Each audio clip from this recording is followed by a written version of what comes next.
اما امروز قراره در مورد بازی ماینکرافت صحبت بکنیم.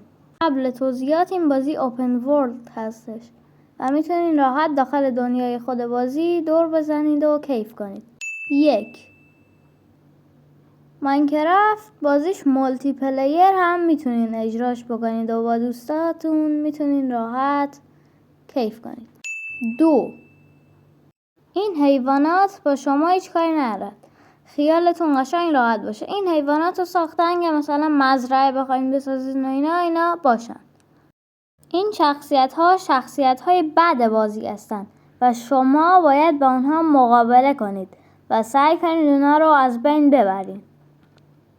این شخصیت ها باس های بازی هستند و تقریبا میشه گفت مهمترین شخصیت های بازی هستند و اگر شما بخواید بازی ماینکرافت رو تموم بکنید باید حتما اونها رو شکست بدید و نابودشون بکنید. این شخصیت ها هم هیچ کاری با شما ندارن و داخل بازی خیلی کم پیدا میشن و باید شما حتما اینها رو بسازید و هر وقت این نگهبان ها رو ساختید همیشه دشمنای بد و نابود میکنند و مراقب شما هستند. 3. غارهایی در بازی وجود دارند که شما میتونید با کلنگ بیاید و مثلا شغل معدنچی رو داشته باشید و سنگ های مهم رو جمع آوری بکنید.